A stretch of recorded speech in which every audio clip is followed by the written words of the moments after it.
Good morning friends ಎಲ್ಲರಿಗೂ. ಇವತ್ತು Sunday.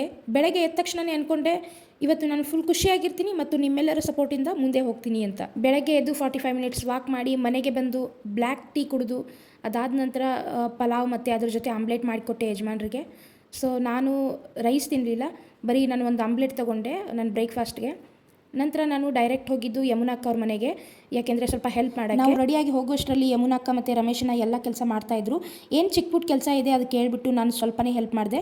ನಂತರ ವೀರು ಸಹ ಬಂದರು ಹೆಲ್ಪ್ ಮಾಡೋಕ್ಕೆ. ಸೊ ಈರುಳ್ಳಿ ಕಟ್ ಮಾಡೋದಾಗಲಿ, ಪ್ರತಿಯೊಂದು ಸೌತೆಕಾಯಿ ಕಟ್ ಮಾಡೋದಾಗಲಿ, ಟೊಮ್ಯಾಟೊ ಕಟ್ ಮಾಡೋದಾಗಲಿ, ಪ್ರತಿಯೊಂದು ಕೆಲಸ ಎಲ್ಲರೂ ಮಾತಾಡಿಕೊಂಡು ಮಾಡ್ತಾಯಿದ್ವಿ. ಇಷ್ಟೆಲ್ಲ ಸ್ಪೆಷಲ್ ಯಾಕೆ ಮಾಡ್ತಾ ಇದ್ದಾರಂದರೆ, ಯಮುನಕ್ಕ ಬಂದು ಮಧುರಮ್ಮ ದೇವಿಗೆ ಹರಕೆ ಹೊತ್ಕೊಂಡಿದ್ರು, ನಾನ್ ವೆಜ್ ಮಾಡಿ ಈ ಥರ ಬಡಿಸ್ತೀನಿ ಊಟಕ್ಕೆ ಅಂತ ಹೇಳಿ.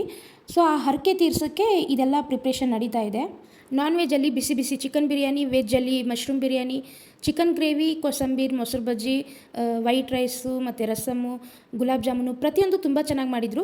ಒಂದೊಂದು ತುತ್ತು ತಿನ್ನೋವಾಗಲೂ ಹೇಳಿದ್ದೀನಿ ಯಮುನಕ್ಕ ಮತ್ತು ರಮೇಶನಿಗೆ ತುಂಬ ಚೆನ್ನಾಗಿದೆ ಅಕ್ಕ ಅಂತ ಹೇಳಿ. ಆ ಲೆವೆಲ್ಗೆ ಅಡುಗೆ ರೆಡಿಯಾಗಿತ್ತು.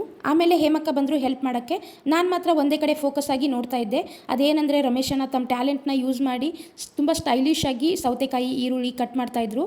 ತುಂಬ ಸ್ಪೀಡಾಗಿ ಕಟ್ ಮಾಡ್ತಾಯಿದ್ರು. ಅದು ನೋಡಿ ನನಗೆ ಶಾಕ್ ಆಯಿತು. ಅಷ್ಟರಲ್ಲಿ ಹೇಮಕ್ಕ ಮತ್ತು Veeru chicken biryani, chicken gravy ಬಾಕ್ಸಲ್ಲಿ ಪ್ಯಾಕ್ ಮಾಡಿಕೊಡ್ತಾಯಿದ್ರು. ನಾನು ಮತ್ತು ಯಮುನಕ್ಕ ಹೋಗಿ ಪ್ರತಿಯೊಬ್ಬರ ಮನೆಗೆ ಹೋಗಿ ಪ್ಯಾಕ್ ಮಾಡಿರೋ ಬಾಕ್ಸ್ನ ಕೊಟ್ಬಿಟ್ಟು ಬರ್ತಾಯಿದ್ವಿ. ಫೈನಲಿ ಮಧುರಮ್ಮನ ಕೃಪೆಯಿಂದ ಹರಕೆ ತೀರ್ತು. ರಮೇಶನ ಮತ್ತು ಯಮುನಕ್ಕ ಅವ್ರ ಕುಟುಂಬಕ್ಕೆ ಒಳ್ಳೆಯದಾಗಲಿ ಅಂತ ಮನಸ್ಸಲ್ಲಿ ಕೇಳ್ಕೊಂಡೆ.